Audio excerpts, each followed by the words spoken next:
건축 시공을 독서하듯 공부하자. 건축 시공 기술사 시공 독서입니다. 오늘은 그림도에 그리는 방법에 대해서 한번 다뤄보고자 하는데요. 일단 먼저 선 긋기부터 한번 직접 그리면서 설명드리도록 하겠습니다. 이런 식으로 좌에서 우로 빠르게 자를 잡는 손은 힘을 주고 끝머리에서 한번 꺾어주는 방향으로 해주면 더 진하게 나옵니다. 이런 식으로 빠르게 선을 긋는 연습을 해주시는 게 좋습니다. 이런 식으로 하시면은 답안지에 적혀있는 이 모눈을 기준으로 해서 일정한 폭으로 선을 그을 수 있는 좀 요령을 가지시는 게 좋기 때문에 좀 이런 식으로 그려보았습니다.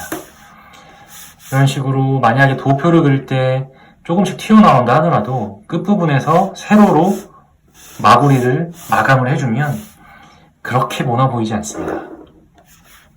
사실 우리가 사람인지라 시험을 볼 땐 특히나 이거보다 훨씬 더 빨리 해야 되기 때문에 이렇게 아주 정밀하게 될 필요는 없습니다. 다만 평소에 연습을 좀 해놓으실 때 이렇게 좀 정밀하게 하는 방향으로 공부를 하시면 도움이 될 겁니다. 이렇게 하고 나니까 꼭 엑셀, 스프레드시트처럼 작은 도표가 완성이 됐는데 실제로 우리가 시험에 이렇게 작게 도표를 쓸 수는 없습니다. 도표를 한번 예시로 그려보도록 하겠습니다. 자, 예를 들어서 우리가 용어의 경우 소성 수축 균열과 건조 수축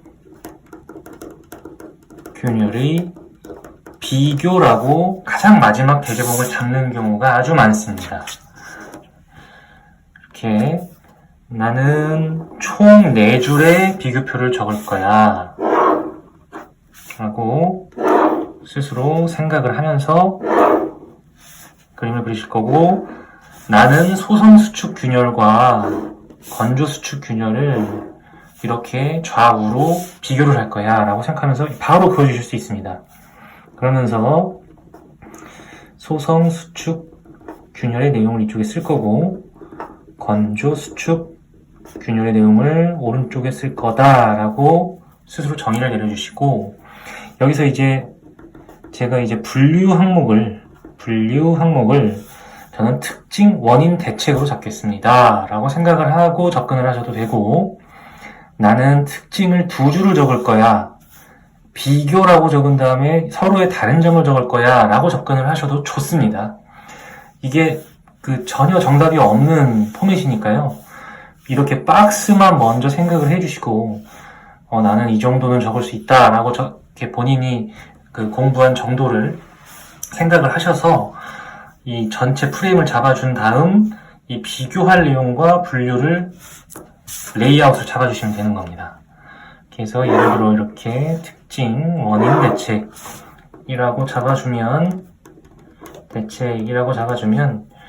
짧게 비교를 해줄 수가 있는 비교표가 나오게 되는 겁니다. 대신 여기서 이젠 키워드를 위주로 적어야겠죠. 그러면은 나는 이 2가지 개념, 소성 수축과 건조 수축에 대한 개념을 알고 있고요. 이거에 대한 비교도 할 수 있는 사람입니다 라고 어필을 해줄 수가 있는 방법인 겁니다. 이런 식으로 도표의 예시를 한번 들어봤습니다. 다음으로 그림 그리는 방법에 대해서 한번 살펴볼까요?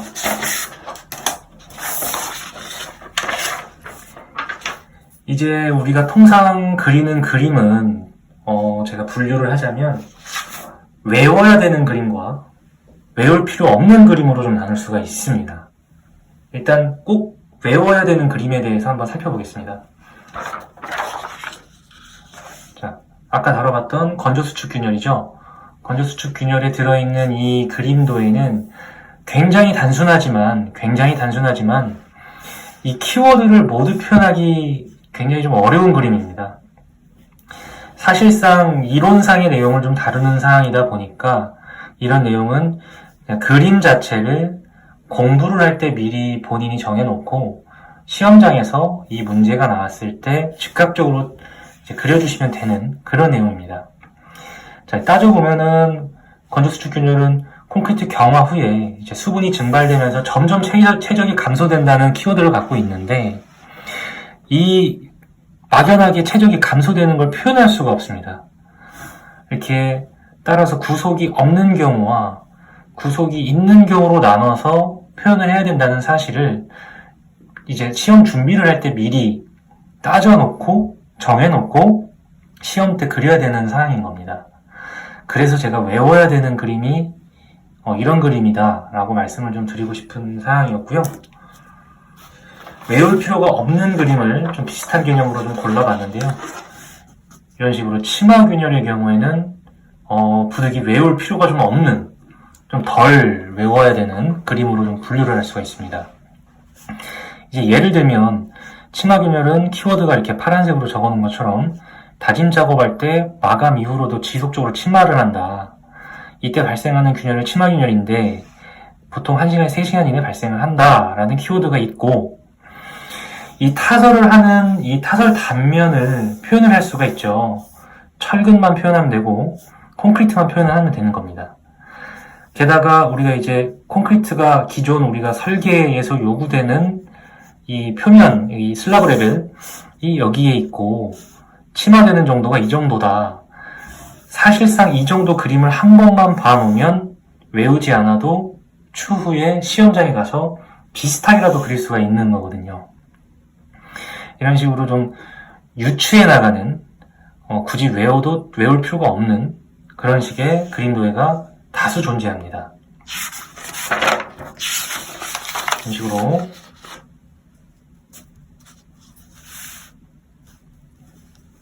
이렇게 부득이 이제 좌우로 나눠서 그리는 정도의 구체적인 그런 구분이 필요한 그림은 어느 정도 외워줘야 될 필요가 있는 거고, 치마균열처럼 부재 단면에서 타설할 때 치마한다 라는 정도만 표현해주는 그림이라면 크게는 외울 필요가 없이 이해만 해줘도 시험장에서 비슷하게 그릴 수 있는 그런 그림으로 분류를 할 수가 있고요.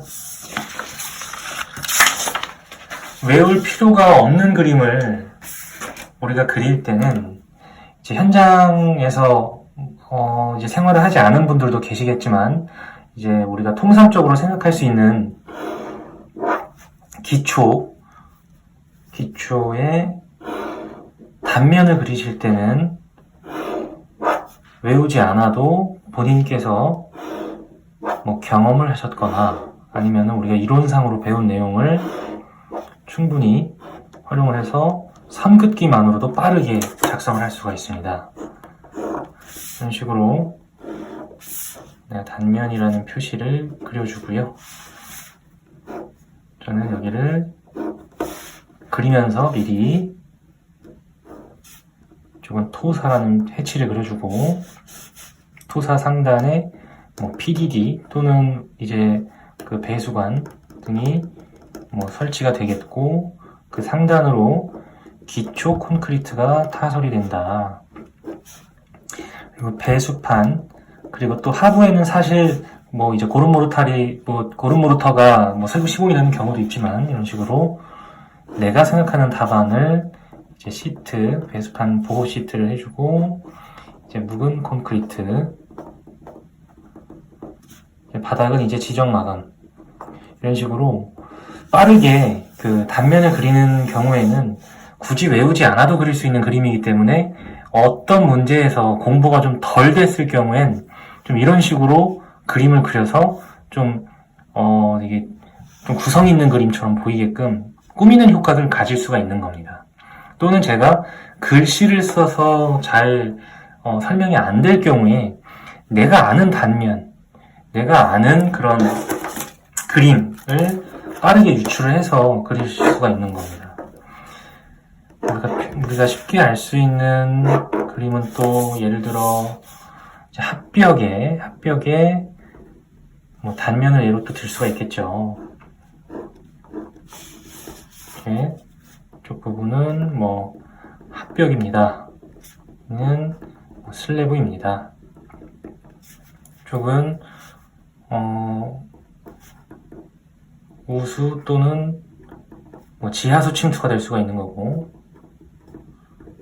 이쪽은 뭐 콜드 조인트가 될 수가 있는 거고, 또는 뭐 컨스트럭션 조인트, 시공미음 같은 게 될 수도 있겠죠. 이런 식으로 부재를 빠르게 그려서 내가 답안을 적는 데에 외울 필요 없는 그림을 이런 식으로 빠르게 그려서 좀 모면을 해주는 방향으로 해줘도 되는 겁니다. 뭐 실제로 제가 강조하고 싶은 부재를 예를 들어 나는 콜드 조인트를 강조하고 싶다라고 하면 이 그림을 반드시 그려줄 수 있는 거고, 우수나 지하수 침투의 경로가 이렇다라고 할 경우에도 이런 식으로 그림을 빠르게 그릴 수가 있는 겁니다. 그림을 전부 외워서는 결코 평소에 공부를 할 공부량도 엄청나게 많고, 이제 답안을 작성할 때도 외운 거를 그냥 똑같이 그리려고 하다 보면 결코 그 생각대로 그려지지가 않기 때문에 이렇게 유추해서 그리는 방법을 계속해서 연습하시는 게 굉장히 중요합니다.